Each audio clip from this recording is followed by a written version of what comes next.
নমস্কার বন্ধুরা, সবাইকে দ্য বেঙ্গলি কিচেনে স্বাগতম। আজ বানাচ্ছি আলু দিয়ে মুরগির পাতলা ঝোল, যা প্রায় কম বেশি প্রত্যেক বাঙালির ঘরেই হয়ে থাকে। কম তেল ঝাল মশলা দিয়ে চিকেনের এই রেসিপিটা আপনাদেরকে করে দেখাবো। আশা করি ভিডিওটা আপনাদের ভালো লাগবে। আলু দিয়ে মুরগির ঝোল বানানোর জন্য প্রথমে চিকেনটিতে 2 চামচ নুন ও পাতিলেবুর রস মাখিয়ে 10 মিনিটের জন্য ম্যারিনেট করে রাখবো। 10 মিনিট পর চিকেন দিয়ে যে জলটা বেরিয়ে যাবে সেটা ফেলে দিয়ে 2 চামচ আদা রসুন পেস্ট, 2 চামচ লাল লঙ্কা গুঁড়ো, 2 চামচ হলুদ গুঁড়ো, 1 চামচ নুন ও সামান্য সাদা তেল দিয়ে চিকেনটাকে ভালো করে মাখিয়ে 1 ঘন্টার জন্য ম্যারিনেট করে রাখবো।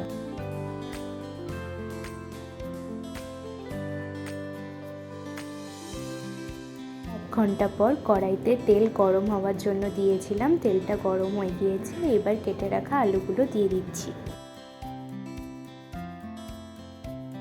চামচ নুন ও হাফ চামচ হলুদ গুঁড়ো দিয়ে আলুগুলোর সাথে মিশিয়ে আলুগুলোকে লাল লাল করে ভেজে নিতে হবে। দেখুন, আলুগুলো আমার লাল লাল করে ভাজা হয়ে গিয়েছে। এইবার আলুগুলো তুলে নিচ্ছি।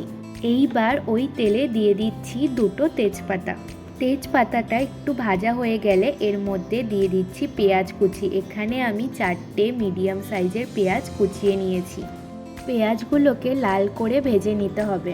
এর মধ্যে দিয়ে দিচ্ছি সামান্য নুন আর 1 চামচ চিনি। চিনিটা দিলে তরকারির রঙটা খুব সুন্দর হয়। পেঁয়াজটা আমাদের লাল করে ভাজা হয়ে গিয়েছে। এইবার এর মধ্যে দিচ্ছি 2 চামচ আদা রসুন পেস্ট। 2 মিনিট মতো ভেজে নিয়ে এর মধ্যে দিয়ে দিচ্ছি একটা টমেটো পেস্ট। একটু ভেজে নিয়ে দিয়ে দিচ্ছি 1 চামচ লঙ্কা গুঁড়ো, যেটা আমি সামান্য জলে ভিজিয়ে রেখেছিলাম। ভালোভাবে মিশিয়ে নিয়ে মশলাগুলো ভালো করে কষিয়ে নেব, যতক্ষণ না মশলা দিয়ে কাঁচা গন্ধ যাচ্ছে আর তেল না ছাড়ছে ততক্ষণ অবধি। দেখুন, মশলা দিয়ে তেল ছেড়ে এসছে এবং কাঁচা গন্ধও চলে গিয়েছে। এইবার ম্যারিনেট করা চিকেনগুলো দিয়ে দিচ্ছি। মশলার সাথে চিকেনগুলো মিশিয়ে নিয়ে 3-4 মিনিট মতো চিকেনগুলোকে ভেজে নেব। এইবার এটাকে ঢাকা চাপা দিয়ে হতে দেব, যতক্ষণ না ভালোভাবে চিকেনটা কষা হচ্ছে ততক্ষণ অবধি। মাঝে মাঝে ঢাকা খুলে চিকেনগুলোকে নাড়িয়ে দিতে হবে, যাতে চিকেনগুলো নিচ থেকে পুড়ে না যায়। এই সময় গ্যাসের ফ্লেমটা মিডিয়াম রাখতে হবে। প্রায় 15 মিনিট মতো চিকেনগুলোকে আমি কষিয়ে নিয়েছি।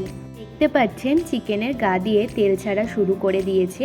এইবার এর মধ্যে দিয়ে দিচ্ছি ভেজে রাখা আলুগুলো। আবারও ঢাকা দিয়ে দেব। 2 মিনিট পর ঢাকা খুলে আলুগুলোকে মাংসর সাথে মিশিয়ে ভালো করে কষিয়ে নেব। এতে আলুর গায়ে মশলাও ঢুকে যাবে এবং আলুগুলো খেতেও খুব সুস্বাদু হবে।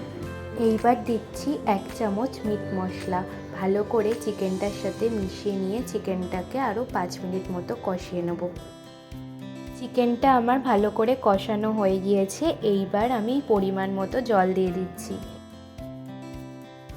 আমি পাতলা ঝোল করব, তাই একটু বেশি পরিমাণে জল দিলাম। আপনারা আপনাদের পরিমাণ মতো জলটা দেবেন, আর অবশ্যই করে উষ্ণ গরম জল ব্যবহার করবেন। 10 মিনিট মতো মিডিয়াম ফ্লেমে চিকেনটা হতে দেবো।